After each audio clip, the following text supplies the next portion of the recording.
It was June 2024, and I needed a break from the city. I'd been working as a freelance graphic designer, staring at screens for 12 hours a day, and I could feel myself burning out. The cabin was a steal, remote, cheap, and surrounded by towering pines that promised solitude. It was a single-story place, built in the 1950s, with a creaky wooden porch, a brick chimney, and a heavy front door with iron bars over the window. The bars gave me pause when I first saw them, but the landlord shrugged it off, saying they were just for extra security.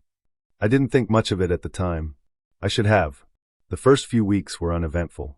I'd wake up to the sound of birds, make coffee, and work on my laptop with the windows open, letting the crisp forest air fill the cabin. At night, I'd sit on the porch with a beer, watching the stars flicker through the treetops. It was peaceful, almost too peaceful, like the forest was holding its breath. The first sign something was wrong came on a Thursday night, about a month after I'd moved in. I was up late, sketching some concepts for a client, when I heard a faint tapping at the door. It was rhythmic, deliberate, tap, tap, tap, like someone knocking with a single finger.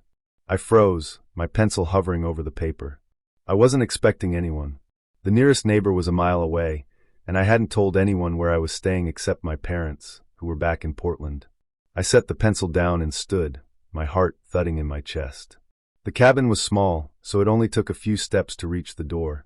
I hesitated, then peered through the iron bars. The porch light was off. I'd forgotten to replace the bulb, but a street lamp about 50 yards away cast a dim glow over the yard. There was nothing there. No one standing on the porch, no car in the driveway, just the faint outline of the trees swaying in the breeze. I waited, holding my breath, but the tapping didn't come again.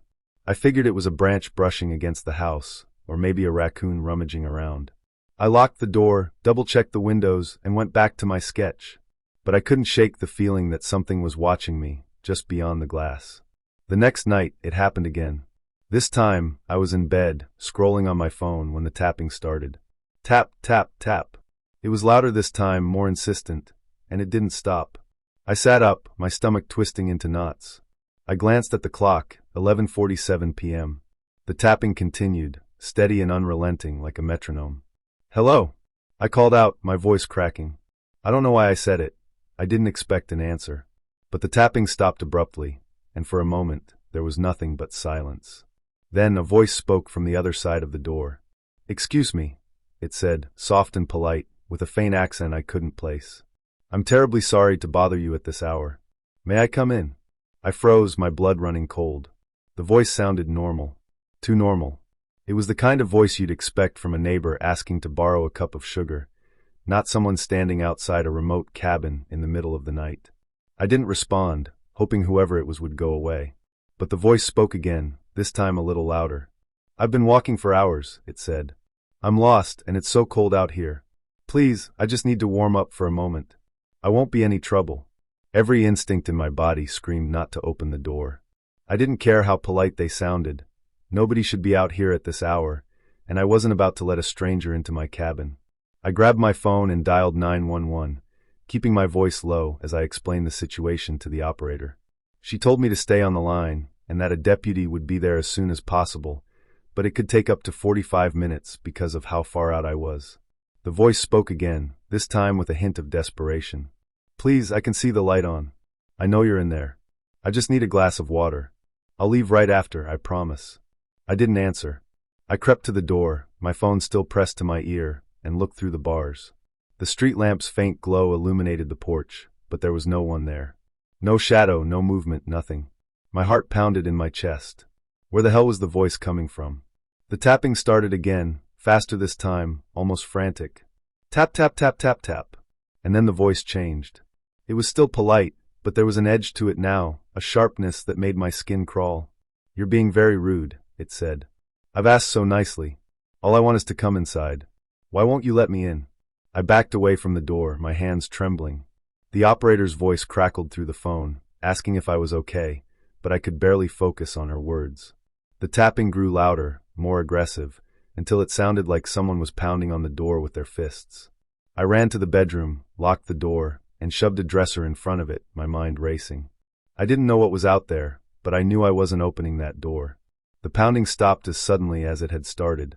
For a moment, there was silence, then I heard something that made my blood run cold.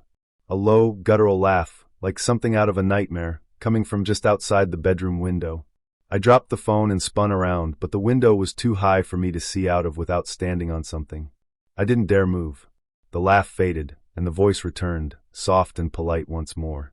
"I'll be back tomorrow," it said. "Maybe you'll be more polite then." I didn't sleep that night. The deputy arrived around 12:30 a.m., a gruff older man named Officer Daniels. He searched the property but found nothing. No footprints, no signs of a struggle, nothing to suggest anyone had been there. He told me it was probably just some local kids messing around, but I could tell he didn't fully believe that. He gave me his card and told me to call if anything else happened.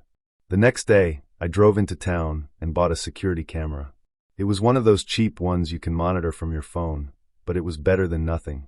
I installed it above the front door, making sure it had a clear view of the porch and the yard. I also replaced the porch light and bought a baseball bat, just in case. That night, I sat on the couch with the bat across my lap, watching the camera feed on my phone.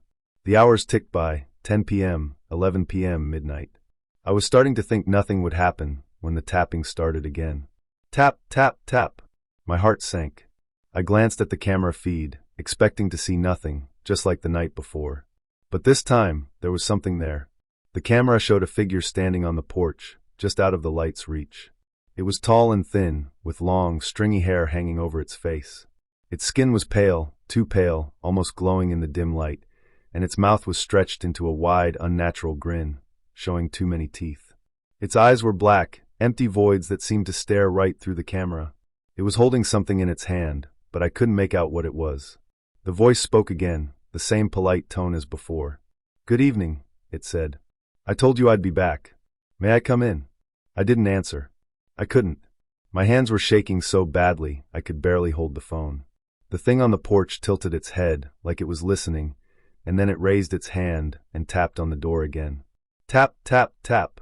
The camera feed glitched for a second, and when it came back, the thing was closer, its face pressed against the iron bars, its grin even wider. "I can smell you," it said, its voice still polite but now laced with something dark, something hungry. "You're so warm, so alive. Let me in. I'll be quick." I dropped the phone and grabbed the bat, my mind racing. I didn't know what to do. I couldn't call the police again. They wouldn't get here in time, and I didn't even know if they could help with whatever this was. The tapping turned into pounding, and the voice started to laugh again, that same guttural, inhuman sound that made my stomach churn. And then just as suddenly as it had started, it stopped. The camera feed went black, and the cabin was silent. I sat there for hours, clutching the bat, waiting for it to come back. But it didn't. When the sun finally rose, I checked the camera footage. The timestamp on the video read 0:599128010 Yeti 07 HED. Gibberish, like the camera had malfunctioned. But the recording was there, clear as day, showing that thing on my porch. I saved the footage and packed a bag. I wasn't staying another night. I've been back in Portland for almost a year now, living in a small apartment downtown. I haven't told many people about what happened. Most wouldn't believe me, and I don't blame them. But I can't get that thing's face out of my head, that horrible grin, those empty eyes. I still have nightmares about it, and sometimes, when I'm alone at night, I swear I hear a faint tapping at my door. I don't know what it was, and I don't want to know. All I know is that I'm never going back to that cabin, and if you ever find yourself in a remote place and hear a polite voice asking to come in, don't open the door, no matter how nice it sounds.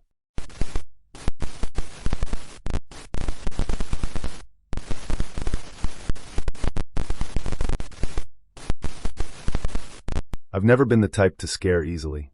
Growing up in a small, quiet town in Ohio, I was used to the kind of peace that comes with knowing your neighbors and leaving your doors unlocked at night. But after what happened last month, I don't think I'll ever feel safe again. I'm sharing this because I need to get it off my chest, and maybe someone out there can tell me I'm not losing my mind. It was a chilly Friday night in May 2025. I'd just moved into a new apartment on the edge of town, a quaint little place with brick walls and a view of the street. I was still settling in, surrounded by half-unpacked boxes, when my phone buzzed with a notification from the delivery app. I'd ordered pizza earlier, and the app said the driver was 5 minutes away. Perfect timing, I thought, since I was starving after a long day of unpacking. I glanced out the window to see if I could spot the delivery car. The street was quiet, lit only by a few flickering streetlights. A couple of cars were parked along the curb, but nothing stood out. I shrugged and went back to unpacking a box of kitchen stuff, keeping an ear out for the doorbell. About 10 minutes later, the doorbell rang. I grabbed my wallet and headed to the door, expecting to see a tired delivery guy holding a pizza box. But when I opened the door, I froze. There was a man standing there, but something about him was off. He was tall, dressed in a generic delivery uniform, black cap, gray jacket, and khaki pants, but the uniform looked wrong. The logo on his jacket was blurry, like it had been smudged or printed on a cheap knockoff shirt. He was holding a pizza box, but it didn't have any branding on it, just a plain white box with a faint grease stain on the corner. "Delivery for, Sarah?" he said, his voice low and raspy, like he'd been chain-smoking for decades. I hesitated. "My name is Sarah," but the way he said it felt wrong, like he was guessing. I glanced at the box again, then back at his face. That's when I noticed his eyes. They were too wide, almost bulging, and his pupils were so dilated they looked like black holes. But the worst part was his smile. It stretched across his face, unnaturally wide, showing too many teeth that looked sharp and uneven, like they'd been filed down. Yeah, that's me," I said, trying to keep my voice steady. "How much do I owe you?" He didn't answer right away. Instead, he tilted his head slightly, like a dog trying to understand a command. His smile grew even wider, if that was possible, and I swear I heard a faint crack, like his jaw was unhinging. "It's free," he said finally, his voice dropping to a whisper. "Special promotion." My stomach twisted. I'd ordered from this pizza place before, and there was never a special promotion. I took a step back, my hand tightening on the door handle. "No, I'd rather pay," I said, fumbling with my wallet. "How much?" He didn't move. He just stood there, staring at me with those horrible eyes, his smile frozen in place. Then slowly, he extended the pizza box toward me. "Take it," he whispered. "It's for you." I don't know why I took the box. Maybe it was instinct, or maybe I just wanted him to leave. My hands were shaking as I grabbed it, and I mumbled a quick thanks before slamming the door shut and locking it. I leaned against the door, my heart pounding so hard I thought I might pass out. I waited, listening for the sound of his footsteps walking away, but there was nothing. Just silence. After a few minutes, I worked up the courage to peek through the peephole. The hallway was empty. I let out a shaky breath and turned to the pizza box, which I'd set on the counter. I didn't want to open it, but I had to know if it was even real. I lifted the lid, half expecting to find something grotesque inside, but it looked like a normal pizza, pepperoni, cheese, a little overcooked on the edges. It even smelled fine. But I wasn't about to eat it. I shoved the box into the fridge and decided I'd deal with it in the morning. That night, I couldn't sleep. Every creak in the apartment made me jump, and I kept replaying the delivery guy's face in my mind. Those eyes, that smile.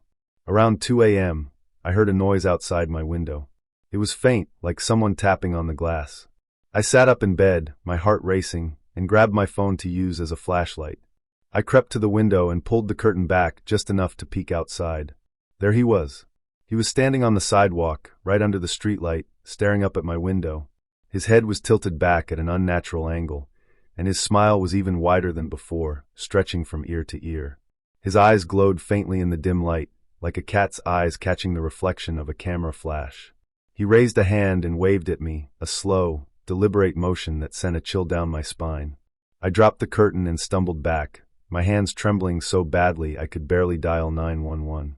When the operator answered, I whispered that there was a man outside my apartment watching me. She told me to stay calm and that a patrol car was on the way. I stayed on the line, hiding in the corner of my bedroom, until I heard sirens in the distance. The police searched the area, but they didn't find anyone. They took my statement, but I could tell they didn't believe me. One of the officers, a middle-aged guy with a tired expression, suggested I might have been stressed from the move and imagined it. I wanted to scream at him, but I just nodded and thanked them for coming. The next morning, I called the pizza place to complain. The manager was confused. He said they'd never received an order from me the previous night, and their delivery guy had been off sick for a week. I felt sick to my stomach. Whoever, or whatever, had come to my door wasn't a real delivery guy. I threw the pizza in the dumpster behind my building, box and all. I didn't care if it looked normal. I wasn't taking any chances. For the next few days, I tried to convince myself it was just a prank, maybe some creep trying to scare me. But deep down, I knew it wasn't that simple. Things got worse after that. I started noticing little things out of place in my apartment. My keys weren't where I'd left them. A glass I'd washed was back in the sink, dirty. One night, I woke up to the sound of my front door creaking open. I grabbed a kitchen knife and crept into the living room, but no one was there. The door was still locked, but I swear I heard footsteps fading down the hall. Then the pictures started showing up. I found the first one slipped under my door, a grainy black and white photo of me sleeping in my bed, taken from above. My blood ran cold. Someone had been in my apartment while I was asleep. The next day, another photo appeared, this time showing me in the shower, the angle suggesting the camera had been hidden somewhere in the bathroom. I tore the place apart looking for a hidden camera, but I didn't find anything. I installed a security camera outside my door, one of those cheap ones you can monitor from your phone. For a few days, nothing happened. I started to think maybe I'd scared the creep off. But then, late one night, I got a notification from the camera app. Motion detected. I opened the app, and there he was, the fake delivery guy. He was standing in front of my door, staring directly into the camera. His face filled the screen, those bulging eyes and that grotesque smile more terrifying than ever. He raised a hand and tapped the lens with one long, bony finger, the sound echoing through my phone. Then he leaned in closer, his smile stretching impossibly wide, and whispered, "I see you, Sarah." I screamed and dropped my phone. I didn't sleep that night or the next. I called the police again, but they couldn't do much with a grainy video from a cheap camera. They increased patrols in the area, but I knew that wouldn't stop him. The final straw came a week later. I was sitting in my living room, trying to distract myself with a movie, when I heard a knock at the door. My blood ran cold. I checked the camera app, but the feed was black. Someone had tampered with it. The knocking grew louder, more insistent. Then I heard his voice, low and raspy, seeping through the door. "Delivery for Sarah," he said, followed by a low, guttural laugh. I grabbed my phone and ran to the bathroom, locking myself inside. I called the police, whispering that he was back, that he was trying to get in. While I was on the phone, I heard the front door splinter as he forced his way in. His footsteps were slow and deliberate, like he was savoring every moment. I could hear him moving through the apartment, getting closer. "Sarah," he called, his voice echoing through the walls. "I have something for you." I clamped a hand over my mouth to stifle a sob. The bathroom door rattled as he tried the handle, then started pounding on it. The wood groaned under the force of his blows, and I knew it wouldn't hold for long. Just as the door started to crack, I heard sirens outside. The pounding stopped, and I heard his footsteps retreating.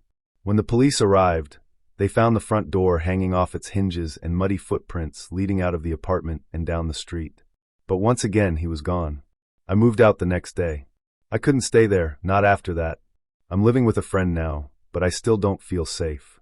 I keep seeing him in the corner of my eye, a tall figure in a delivery uniform, standing under a streetlight, smiling that horrible smile. I don't know what he wants or why he's fixated on me, but I know he's still out there waiting. If you ever get a delivery from someone who doesn't look right, don't open the door. Don't take the package. And whatever you do, don't look at his smile.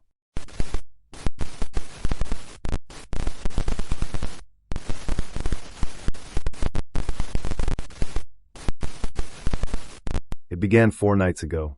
I live in a rundown apartment building on the edge of town, where the streetlights cast long, flickering shadows and the brick walls are stained with decades of grime. I've always kept to myself, enjoying the solitude, but that night changed everything. I was in bed, half asleep, when I heard a soft knock at my door. It was just after 1 a.m., and I wasn't expecting anyone. I ignored it at first, thinking it might be a drunk neighbor, but the knocking persisted, slow, deliberate, like whoever was out there knew I was awake. I dragged myself out of bed and shuffled to the door, rubbing sleep from my eyes. I didn't have a peephole, my landlord's too cheap to fix anything, so I cracked the door open, keeping the chain lock in place. That's when I saw her. She stood in the hallway, her body half hidden in the shadows. Her skin was pale, almost glowing in the dim light, like it was made of wax. Her eyes were unnaturally large, bulging out of their sockets, and her mouth was stretched into a wide, toothy grin that showed too many teeth, sharp, jagged, like they'd been broken and reshaped. Her hair was long and tangled, hanging over her face like a veil, and she wore a tattered black dress that clung to her skeletal frame. Her hands were the worst, long, bony fingers with splintered nails that looked like they could tear through metal.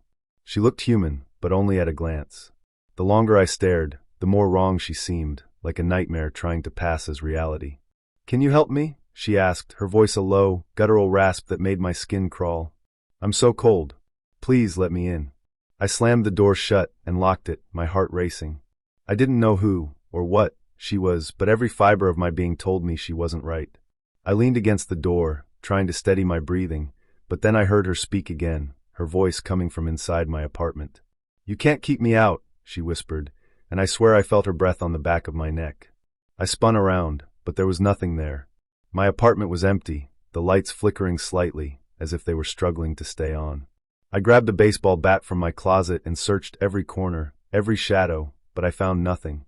When I returned to the door, there was something on the floor, a Polaroid photo that hadn't been there before.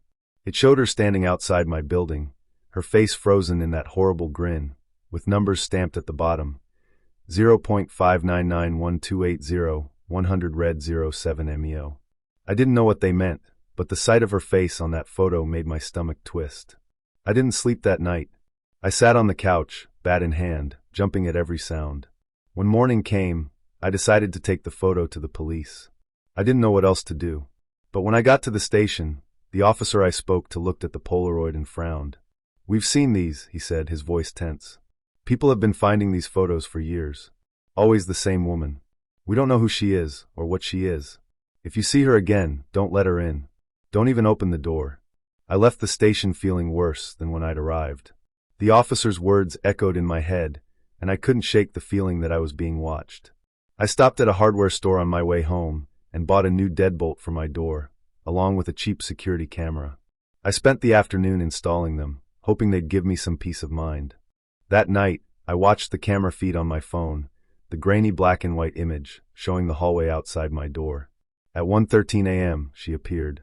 She didn't walk into view, she just materialized, her body flickering like a glitch in a video game. She stood there, staring at the camera, her head tilted at an unnatural angle. Her grin seemed even wider now, if that was possible, and her eyes glowed faintly in the dark. She raised a hand and pressed it against the door, her nails scraping against the wood with a sound that made my teeth ache. I watched, frozen, as she slipped another Polaroid under the door.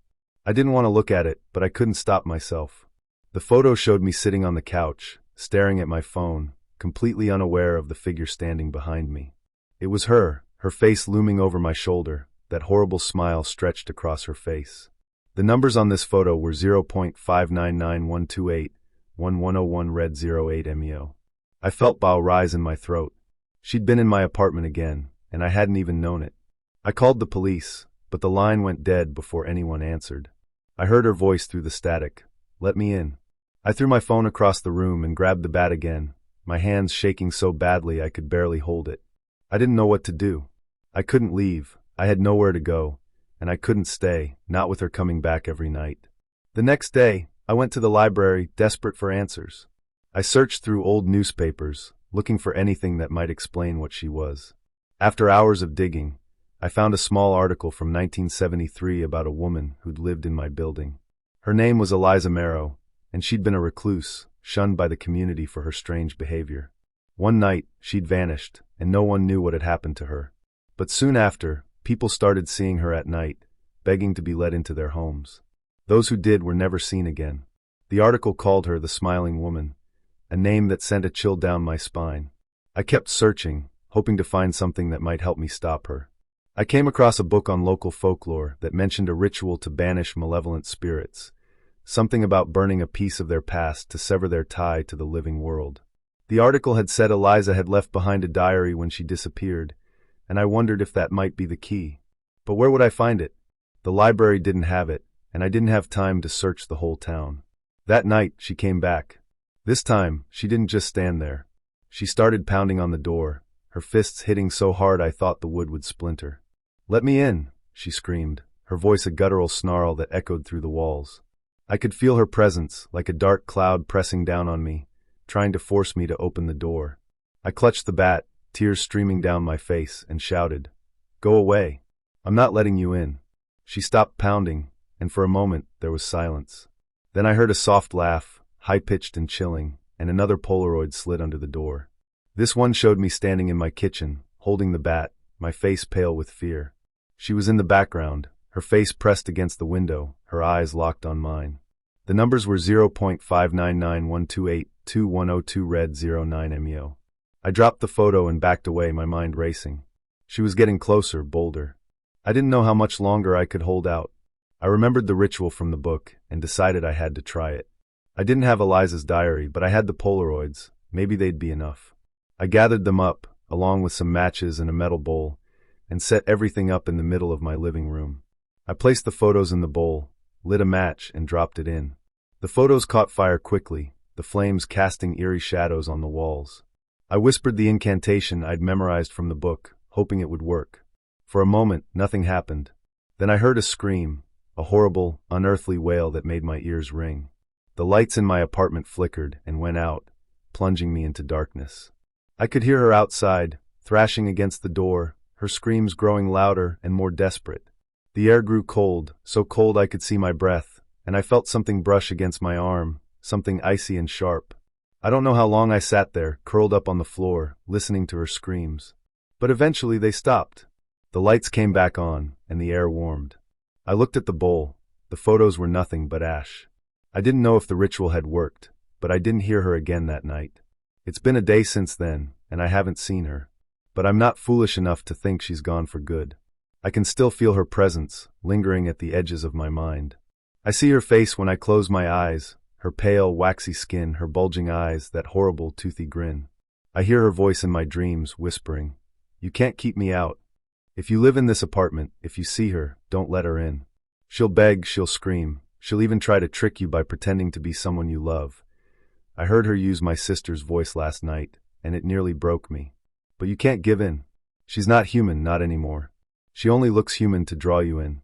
It's 3:47 p.m. IST on Thursday, June 5th, 2025, and I'm still here for now.